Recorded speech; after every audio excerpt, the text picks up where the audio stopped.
So yeah, what I want to do here is take all these layers right here, except for my outline. So I got to find whichever my outline's at.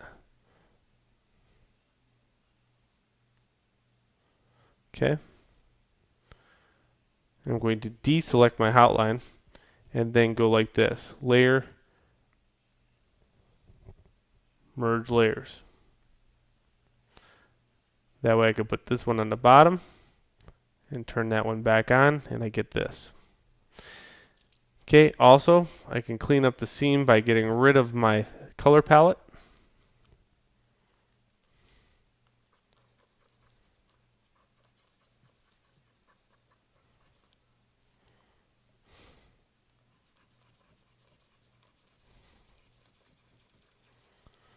Just like that.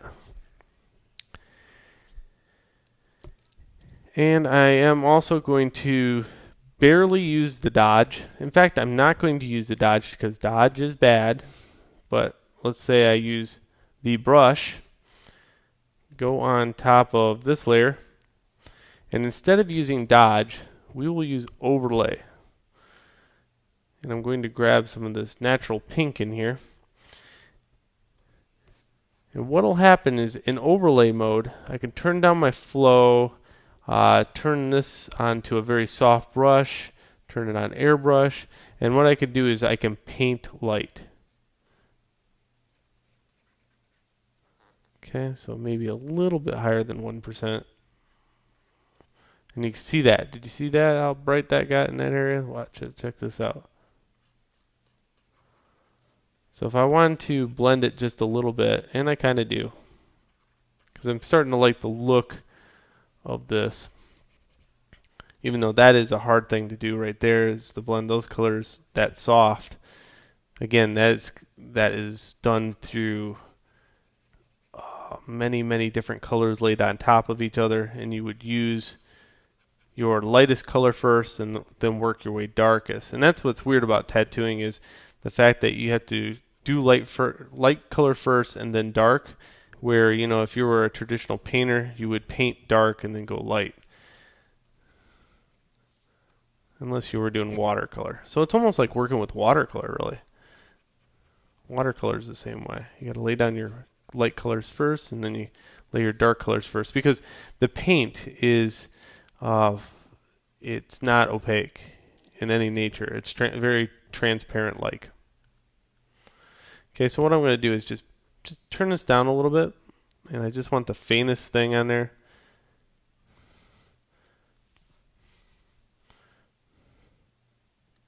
Now I'm just going to trick out some blue here, some bluish white.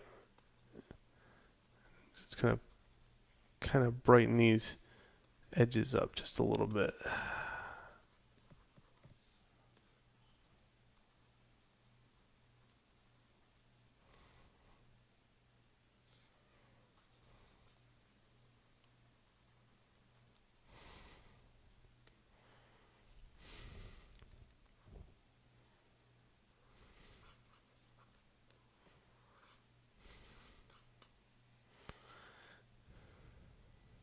And if you don't like any of this, you could just take the eraser with a real soft eraser, and again, real low flow. And I could tone that back some, see? Like maybe I didn't want that hot. Maybe I don't want these this hot. I can just go totally in here and just fade those off using this real soft brush.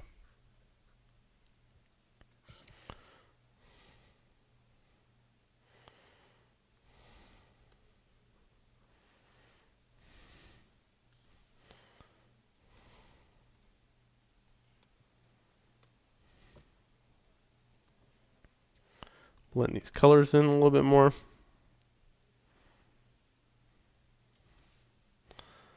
And there we go. If you want to see what that looks like small,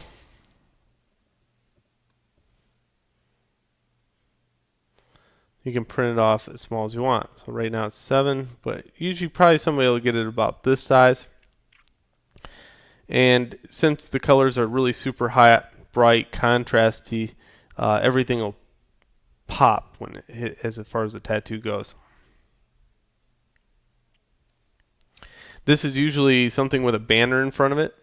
So what I'll usually do is I'll have a whole bunch of these little swords, maybe swords, shields, axes, a whole bunch of these stupid little weapons. And I can make a whole bunch of these weapons fast. I can make a whole bunch of variations of hearts real fast, and I can make a whole bunch of variations of roses real fast. And if I need to, I can use these as tracing paper and trace them all together like that and cobble something together very quickly. Or I can just draw it on the fly too. I could draw this stuff with a pencil pretty easy too, but that way the person is so interactive with you. Like I have some swords here. Here's some swords. Do you like that sword? Kind of looking at that, they might like this sheath here, or this blade protector, this hilt. They might like this.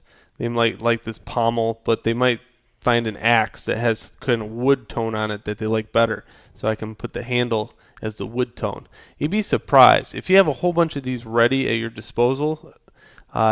It's a very powerful thing to have. Alright, so enough living the good old days of tattooing. Enjoy the video, and in the next video I'm going to give you your assignment.